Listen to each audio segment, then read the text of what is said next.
Узнал. Хвостом виляет. Айда уже они возле него. Короче, тулан в лодке нас дожидается. Вот это охотник. Вот это я понимаю, охотник.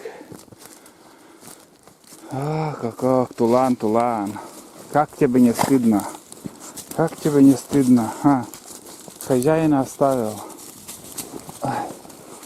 Хоть тревогу не сделал, блин, не пришлось искать. Ладно.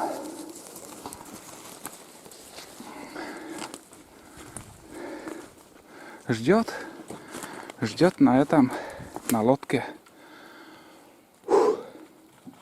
Наконец-то дошли. Сейчас заведем моторку и будем на избу подниматься потихоньку. Дождь не прекращается, короче, ребят. Все в сборе. Это самое главное.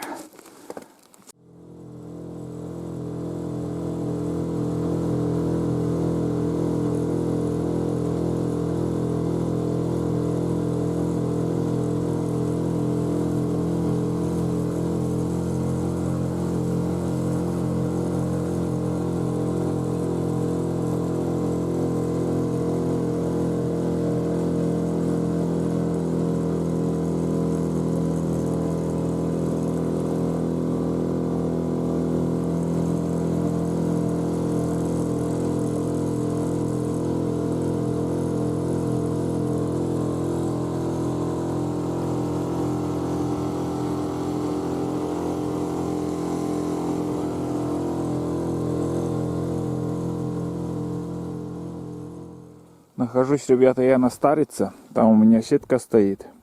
Я заехал чуть глубже и сюда еще одну сетку закинул.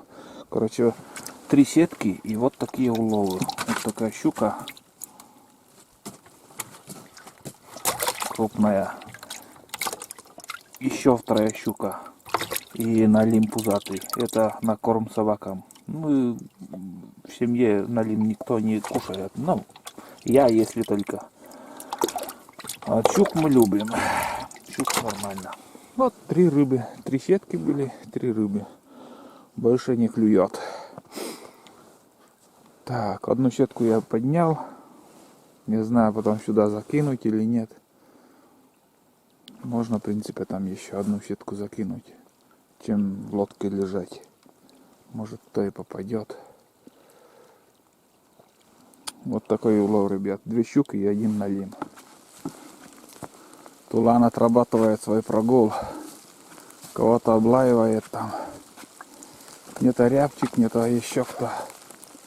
Не знаю. Льет дождь, ребят. Походу рябчик или кого там лаял он.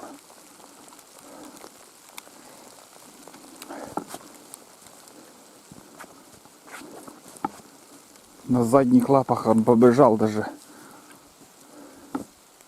Видел, как он бежал.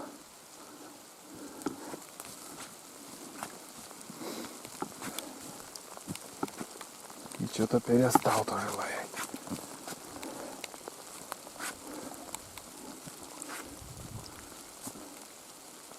Походу птица была. Может, рябчик. Льет дождь, ребят. Мы на подходе к избе.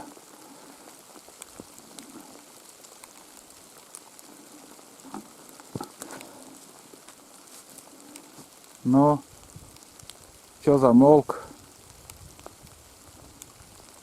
Так азартно лаял и Айда тоже нюхтит.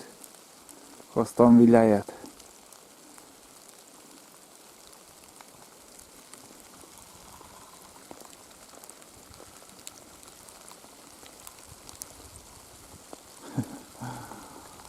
Или белка, ребят, или рябчик. Один из 2.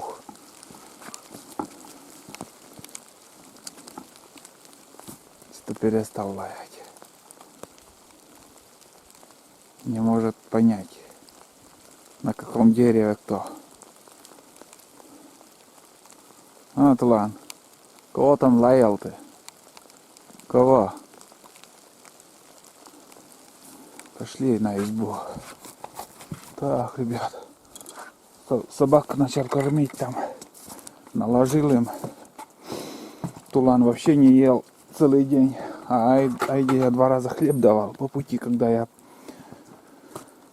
сидел, отдыхал. Ну, покушают сейчас и будут отдыхать.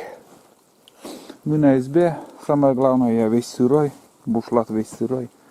Ливнем идет дождь. Так-то, в принципе, ветрено, но не знаю, насколько это затянется. Такая погода. Тут у меня тоже, я не знаю, как островки, на островке получается изба. Везде кругом вода. Гиблое место оказалось. Айда, щой.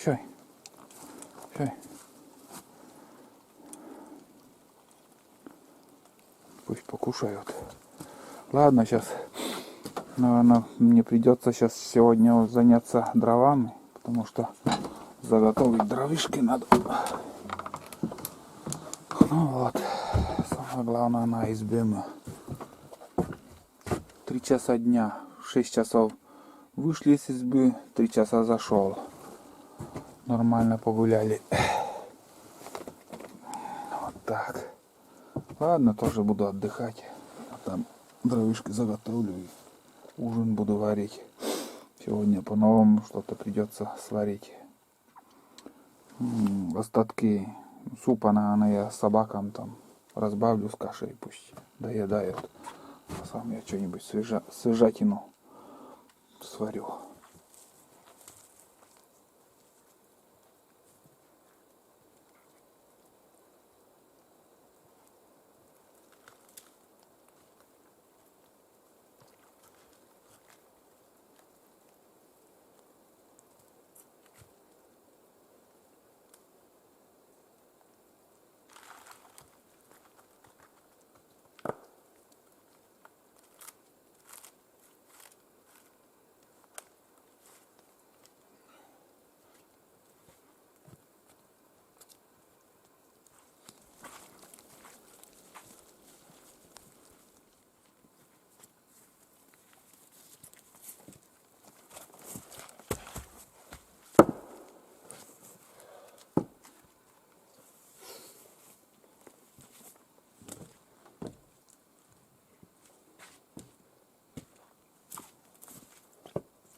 Вот такой будет, ребят.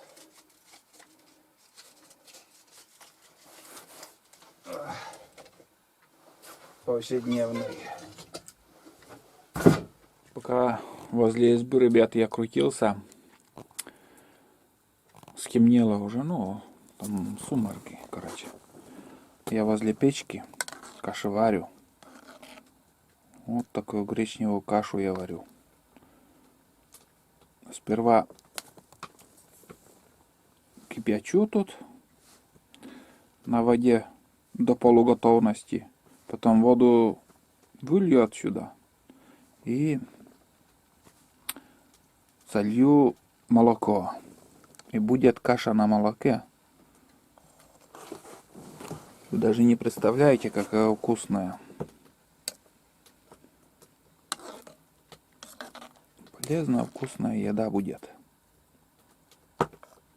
Вот такой ужин намечается. Новая трещина. Смотрите. Короче, одна беда. Этот кирпич мне каждым годом все больше и больше надоедает.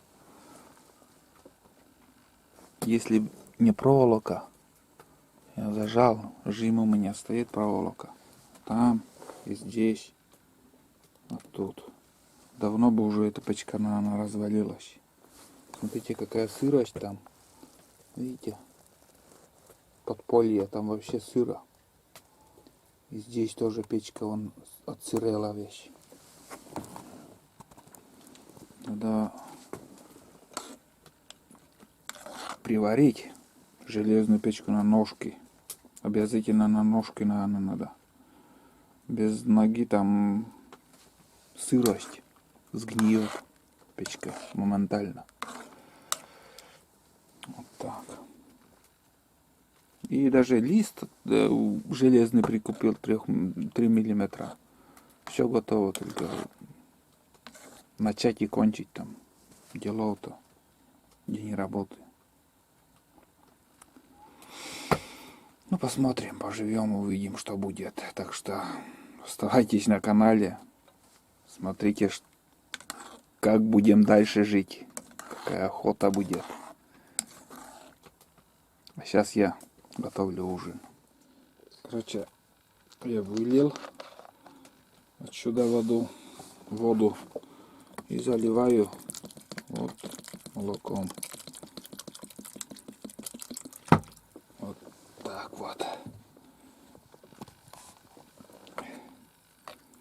Перемешиваем.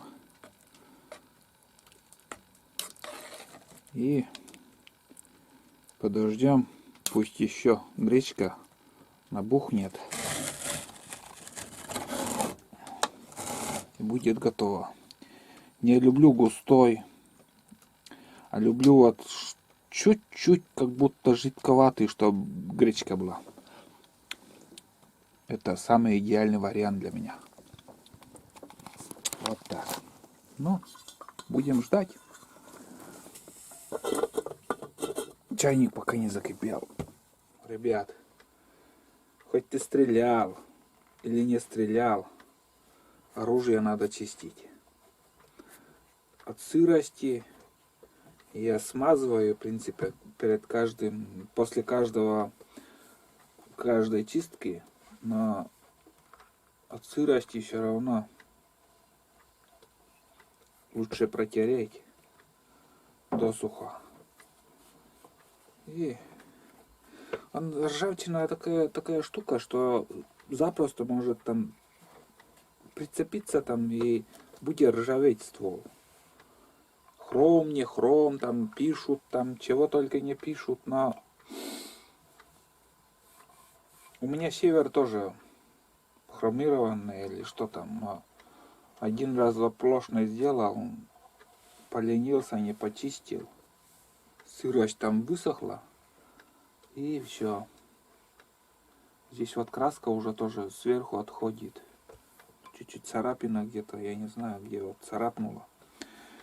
Вот в таких местах запросто может получиться Ржавчина. Ствол некоторые шомполами чистят, а я 0,8 или 0,9 леска.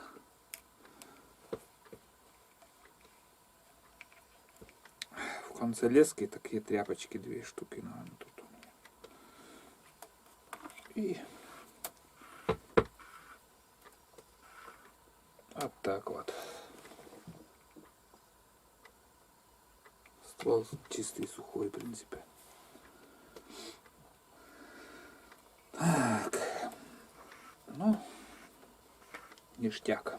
Все. Остается только затвор еще.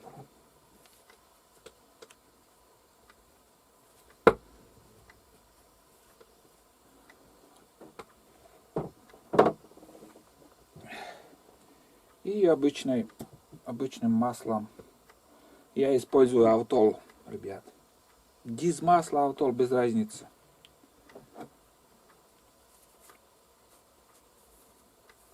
Каждый раз, каждый день, каждый вечер, то есть я всегда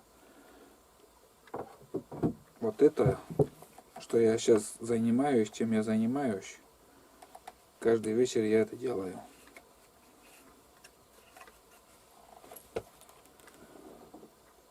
Оружие должно быть готовым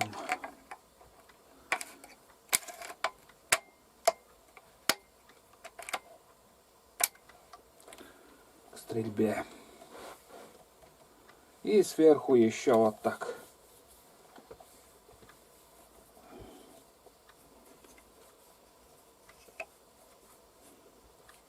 Оптический прицел, конечно, мешает чуть-чуть, но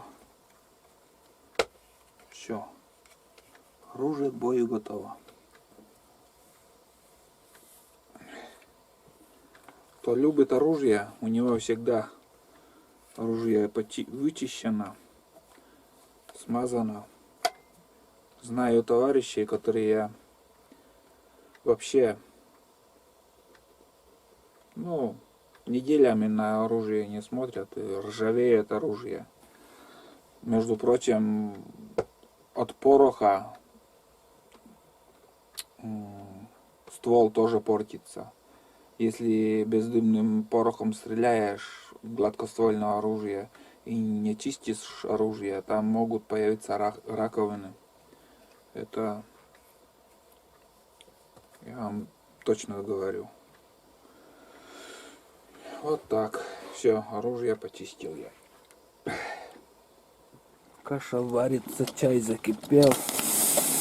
Ох, хорошечно-то как.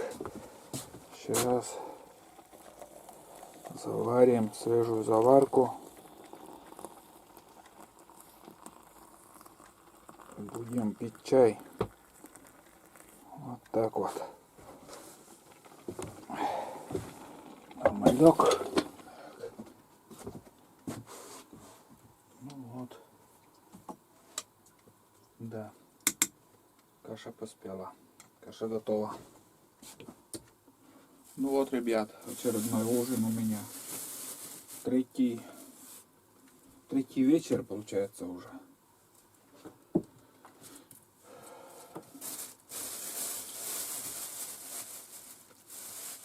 Сварганил гречку.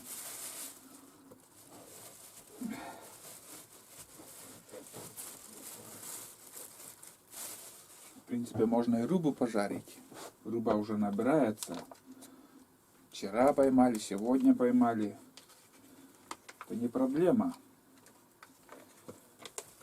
Я сейчас, когда чищу, там внутренности у рыб собираю в банку. А уже как наберется, целая сковорода там бывает. Я это отдельно жарю. И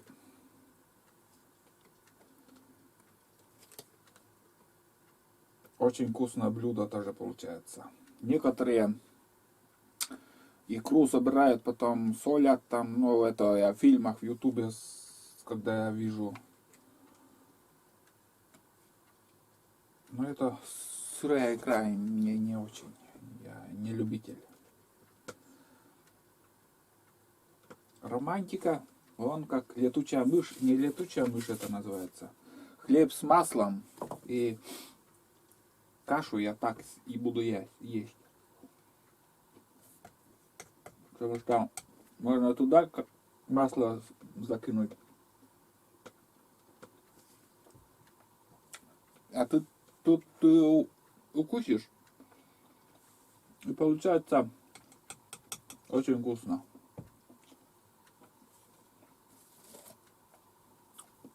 Во.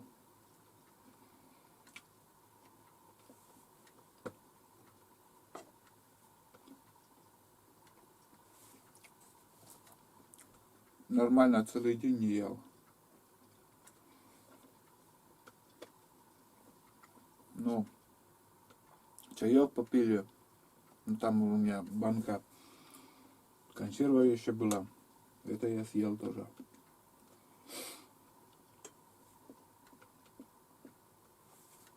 Вот.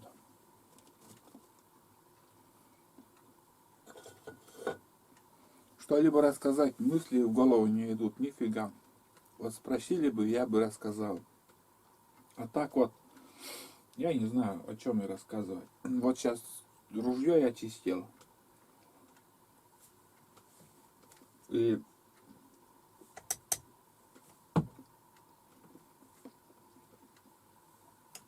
все начиналось у меня оружие. Ну, сперва мне дед всегда давал, без проблем. Ну, и участковый там не придирался в те времена. С дома на плечо ты ружье взял, хоть ты пацан, малолетка там, сходил к речке там или еще куда. Проблем никаких не было, как сейчас. Сейчас строго все надо в чехле держать. Патрон, чтобы патронника не было. Вообще какой-то дурдом. Это считается дурдом. Из одного шалаша переходишь, надо расчехлить, патрон вынимать, там, сломать ружье. На охоте это ерундой называется. Ты охотишься или же вот ты так бродишь с сломанным ружьем. А в те года, вот когда я был пацаном, школьником, я уже охотился. И проблем никаких не было. Потом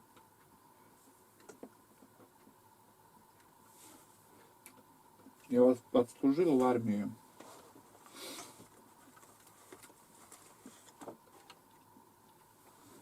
В армии отслужил. И получается, я перевел у деда ружье на себя. Вот эту двустволку. Это у деда еще было ружье. И стал ходить вот с двустволкой. Охотник легальный стал. И шли года, я увидел оружие «Север». Раньше, когда штатные охотники были, у всех, почти у штатных охотников была мелкашка или белка называемая. 28-й с мелкашкой. Даже один случай был у нас в Газпромхозе. Машина ездила, ну, вырубали лес. Не знаю, видно, не видно там меня. Короче, давайте я сюда перекину все это дело. Вот так вот.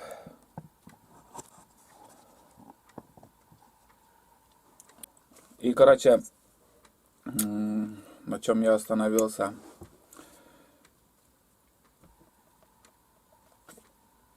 Газпромхоз вот ездил на этом лес вырубать. Ну и штатные охотники еще. Тогда действительно штатные охотники были. Они тоже ездили, ходили. И я не знаю, откуда я... Но я там оказался тоже в этой машине. По охоте ездил. Это зима была. Или на рыбалке, я не помню уже. Короче, попался, и спускались на машине с рабочими, и косачи сидели. Косачи сидели, я не знаю, к вечеру, а они еще не в лунках были. И вот этот штатный охотник, короче, из белки стрелял. Сколько раз он выстрелил из мелкашки. Буквально там 40 метров, наверное, сидела, косачи сидели. Много их было. Стрелял и стрелял. Нифига, короче, он не попал. И один еще был шофер на жиле, который работал. Наш зять, в принципе, тоже. И у него ружье тоже было. Двустволка. Короче, он бахнул с ружья, с гладкоствольного, и косач упал. Вот такие истории. Ну вот, я, короче, двустволкой ходил. Когда я увидел этот оружие Север, все, я заболел. Действительно, я заболел оружием Север. И, не, короче, я не помню там сколько тысяч рублей, или там миллионные деньги были, или тысячные деньги, не помню уже.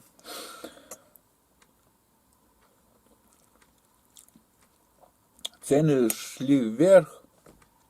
У меня 5 лет надо ждать, чтобы нарезное купить. Цены поднимались. Наверное, 7 тысяч стоило. И пока я дождался 5 лет этого, когда как сказать, 5 лет наступит там с гладкоствольным, у меня уже Север я брал 13 с лишним, где-то 14 тысяч. На 2 раза дороже стало ружье. Купил, вот, и пользуюсь уже сколько лет. Никаких жалоб нету. Вот многие спрашивают, ну, бывают, не многие, а бывают, спрашивают. Олег говорит, стоит, не стоит брать оружие Север? Конечно же, стоит. Оружие, идеальное оружие Север. Бьет хорошо, с мелкашки.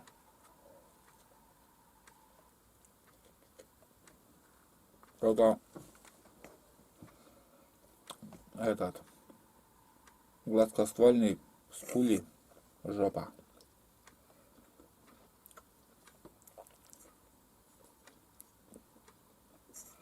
Не знаю, попадете ли в лося. Не говорят, это уже в банку, чтобы попасть. Главное, в лося бы попасть с этой пули.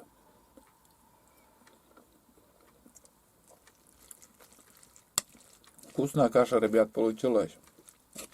Ем с удовольствием. Спокойно буду кушать. И буду сидеть, смотреть на огонь. На это пламя.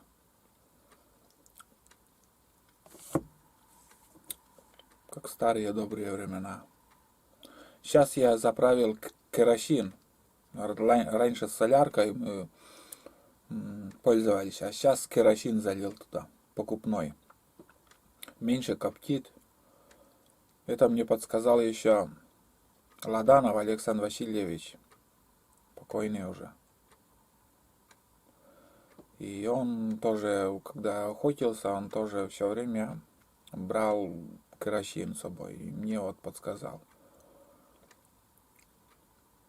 Он был моим учителем, как-то мы сдружились с ним вообще. Нормально, в отношениях были. Но на похороны я не сходил, потому что, не хотелось его мертвым видеть. Вот просто живым я всегда помню его.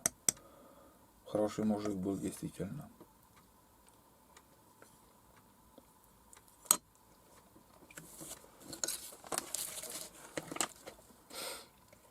Всегда он навстречу пойдет. Всегда поможет. Помогал. Вот Вот так вот. Жизнь идет.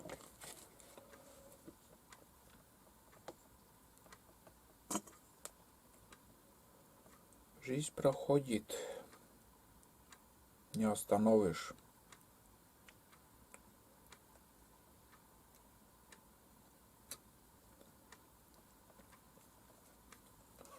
Когда ты школьник, не задумываешься, что такое жизнь, что такое здоровье. В голову не берешь ты. А уже после школы потихоньку будешь задумываться о жизни, о здоровье, вот, которые каждым годом, вот, чем человек становится пожилее,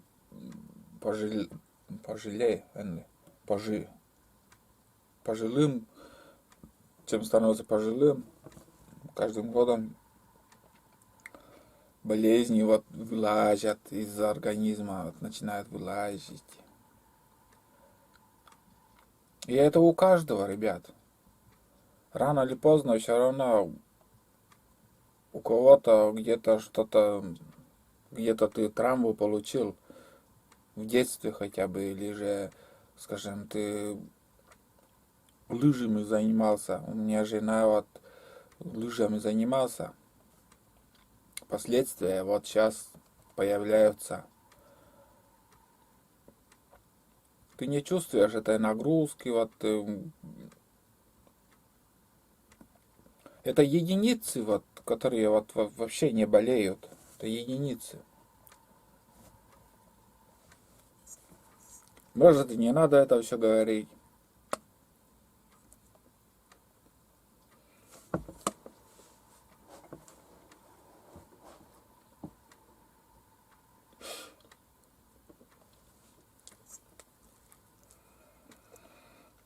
А вот мне вот так хочется посидеть и сказать что-то про жизнь.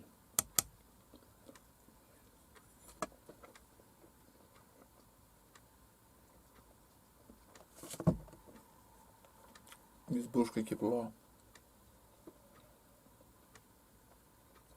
Вообще жарко становится.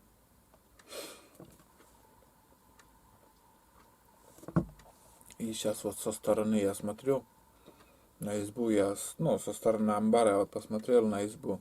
Южная сторона уже мощно начала вот оседать.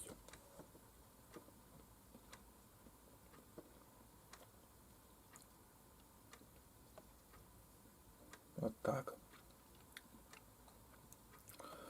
Ну что еще? Все, наверное, ребят, на сегодня. Буду заканчивать. Мне стало хорошо. Я поел. Но я еще буду есть. И насытый желудок лучше спится. А ты когда голодный, это вообще не высыпаешься, о еде и думаешь. Не знаю, что будет завтра. Третий день. И у нас ни одной добычи еще нету. Вот так вот. Ну, все впереди. Кого-нибудь да все равно добудем. Рано или поздно. Не скажу, что много дичи в этом году, тоже именно вот здесь. Я 2 раза охотился вот от села возле первой избы. Вот, ну, это видео ранее было. Нормально пострелял рябчиков.